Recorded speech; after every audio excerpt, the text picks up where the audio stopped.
అందరికీ నమస్తే అండి. ఈరోజు మనం వినబోయే కథ ఏంటో తెలుసుకునే ముందు మీ అందరికి కూడా నాదో చిన్న రిక్వెస్ట్. కొత్తగా మన ఛానల్ చూసిన వాళ్ళు తప్పకుండా ఒక లైక్ చేసి మీ ఫ్రెండ్స్‌కి, ఫ్యామిలీ మెంబర్స్‌కి షేర్ చేయండి. అలాగే ఇలాంటి మరెన్నో మంచి మంచి కథలు వినాలనుకుంటే ఛానల్‌ని వెంటనే సబ్స్క్రైబ్ చేసుకొని పక్కనున్న బెల్ ఐకాన్ని క్లిక్ చేయండి.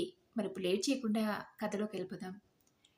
ఇప్పుడు నాకేమైందని మీరు అంతలా కంగారు పడిపోతున్నారు? అడిగింది జానకి తన భర్త రఘురామ్‌ని. డాక్టర్ నీకు మందులతో తగ్గిపోతుందని చెప్పాక, నీ ఆరోగ్యం గురించి నాకిప్పుడు ఎటువంటి కంగారు లేదు జానకి అన్నాడు రఘురామ్. మరి దేని గురించి? వారం రోజుల నుంచి గమనిస్తూనే ఉన్నాను. చాలా ముభావంగా ఉంటున్నారు అడిగింది జానకి. అందుకు రఘురామ్, ఈ వయసులో మనం ఎలా ఉన్నామో, ఏం తింటున్నామో అని పట్టింపు లేని మన పిల్లల గురించి ఆలోచిస్తున్నాను జానకి. నీకు ఆరోగ్యం బాగలేదని తెలిసిన దగ్గర నుండి కనీసం ఒక్కరైనా వచ్చి చూసిపోయారా? నిన్ను హాస్పిటల్‌లో అడ్మిట్ చేశాను ఫోన్ చేస్తే, ఎలా ఉంది? అసలు ప్రాబ్లమ్ ఏంటి? డాక్టర్ ఏమన్నారు? అడిగారే తప్ప ఇంతవరకు ఏ ఒక్కరు వచ్చి చూసింది లేదు. మనిద్దరికీ ఇంకా ఒంట్లో కాస్త ఓపిక ఉంది కాబట్టి ఒకరినొకరం చూసుకోగలుగుతున్నాం. అదే పూర్తిగా శరీరం సహకరించున్నాడు. మన పరిస్థితి ఏంటి? అని తలుచుకుంటేనే చాలా భయంగా ఉంది జానకి అన్నాడు రఘురామ్. భర్త బాధపడటం చూసి జానకి, అనవసరంగా కంగారు పడకండి. మీ ఆరోగ్యం పాడవుతుంది. ఆ భగవంతుడి మీద భారం వేయండి తప్ప మనం చేయగలిగేది ఏమని చెప్పండి అంది జానకి. అందుకు రఘురాం, ఎన్ని రోజులని ఇలా ఒకరికొకరం ధైర్యం చెప్పుకోగలం జానకి? పిల్లల్ని ఎంత కష్టపడి పెంచాం. వాళ్ళకి బంగారు భవిష్యత్తునివ్వడం కోసం మనం ముళ్ళబాటలో నడిచాం. వాళ్ళని సంతోషంగా ఉంచడం కోసం మనం మన కడపను మార్చుకున్నాం.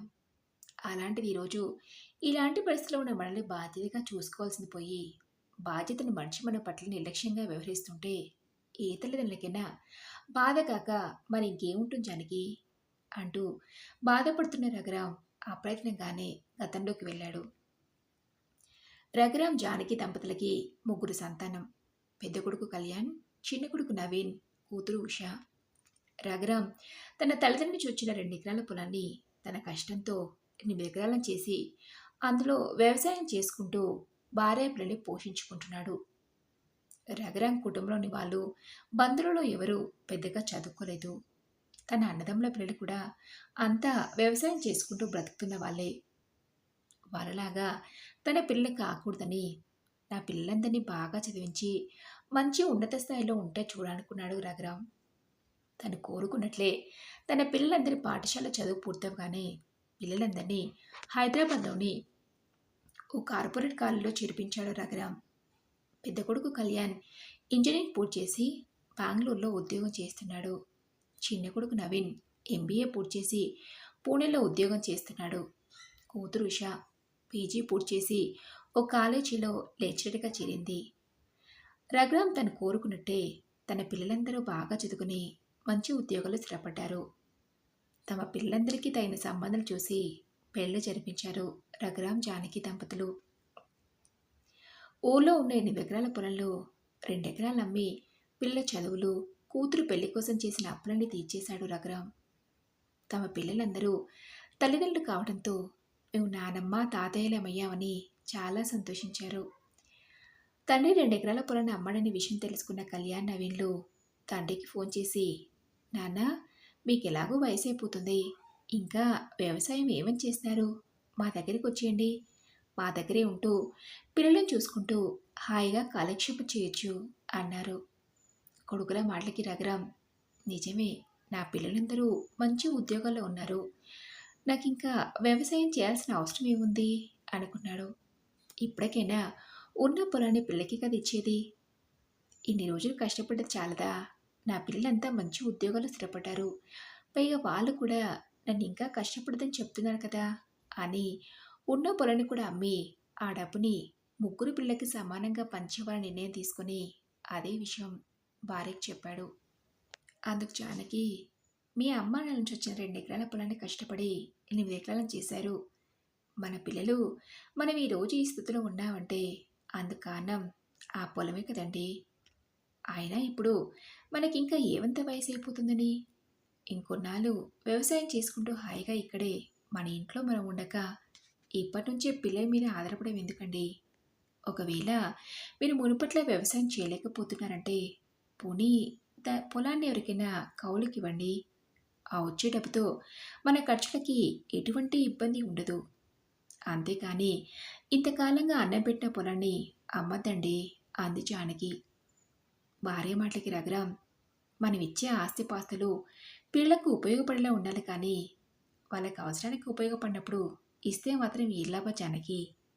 అయినా పిల్లలే అంటున్నారు కదా, నాన్న మీరు ఇంకెన్నాళ్ళని కష్టపడతారు, మా దగ్గరికి వచ్చేయండి అని.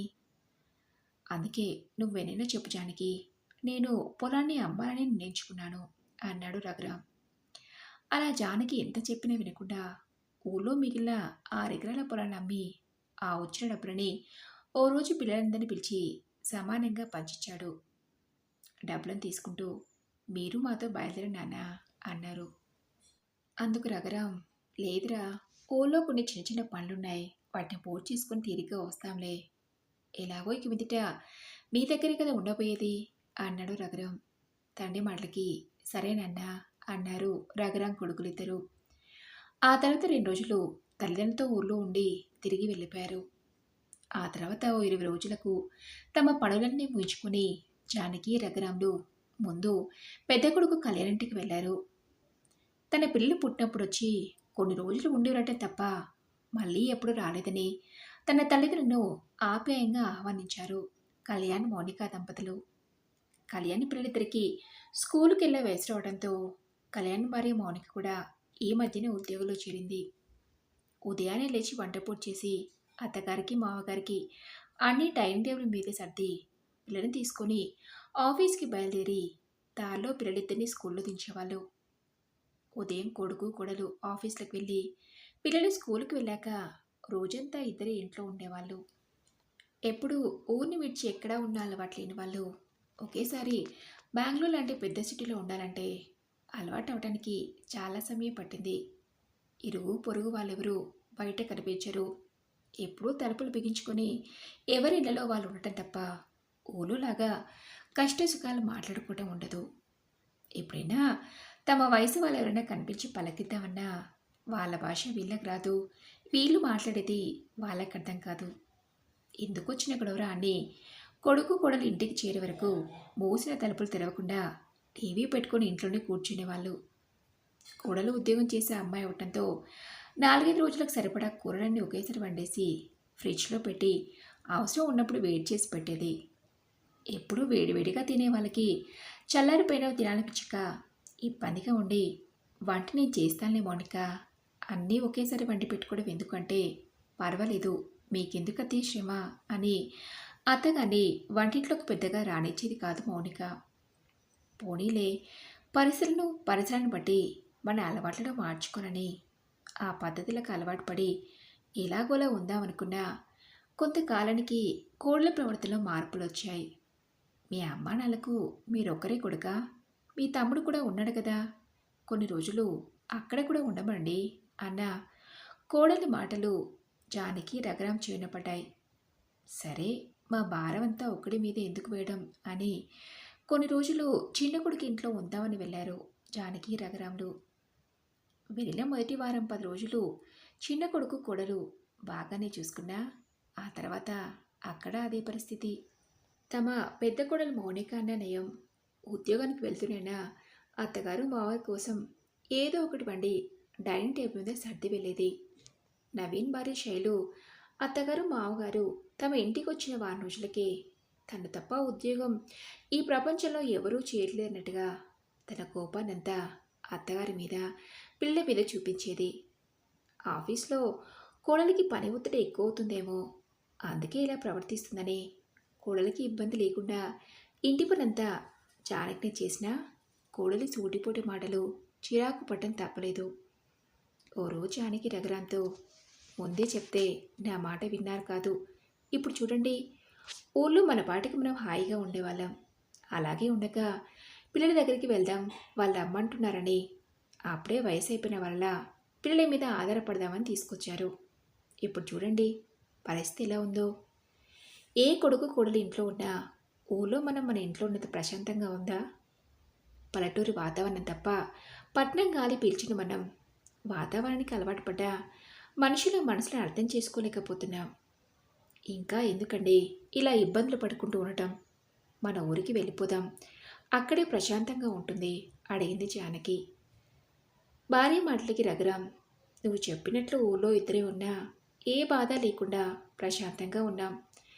ఇక్కడ అలాంటి పరిస్థితులు లేవు కానీ ఇదివరకట్లా వ్యవసాయం లేదు కాబట్టి మరి మన ఖర్చులకి డబ్బులా అడిగాడు రఘురాం.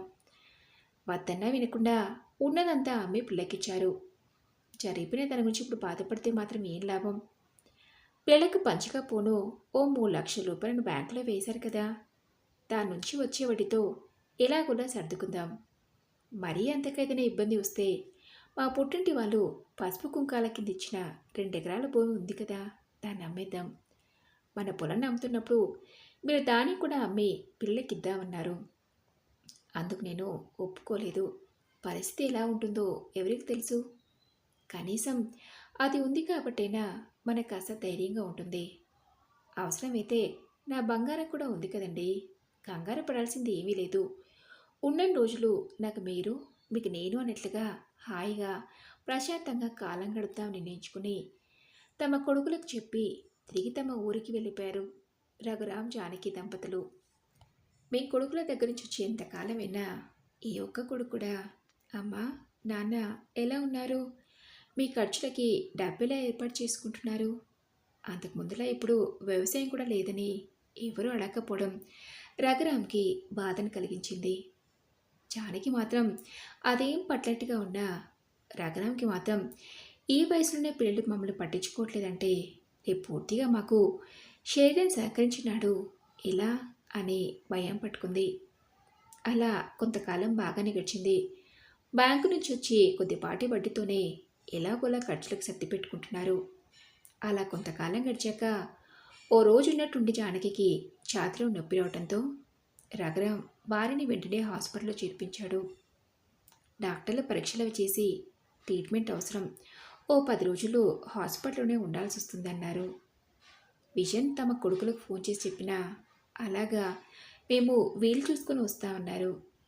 సమయానికి మీ దగ్గర డబ్బులున్నాయా, ఎలా ఏర్పాటు చేస్తున్నా నాన్న అని ఏ ఒక్క కొడుకు అడగలేదు. హాస్పిటల్లో ఉన్న 10 రోజులకు మందులు కలిపి 1,00,000 రూపాయల దాకా అయ్యాయి. ఇన్ని రోజులంటే వేరు. అమ్మకి ఆరోగ్యం బాగాలేదని తెలిసినా కూడా కొడుకుల ప్రవర్తనలో ఎటువంటి మార్పు లేకపోవడంతో మా ఇద్దరి చివరి రోజులు ఎలా గడపాలా అని బాధపడుతున్నాడు రఘురాం. ఏంటండి ఇంకా అదే ఆలోచిస్తున్నారా అన్న జానకి మాటలు కులికిపడి గత నుండి తేరుకున్నాడు రఘురాం. అలా ఓ సంవత్సరం జానకి ఆరోగ్యం బాగానే ఉన్నా ఉన్నట్టుండి ఆరోగ్యం విషమించడంతో జానకి కన్ను మూసింది.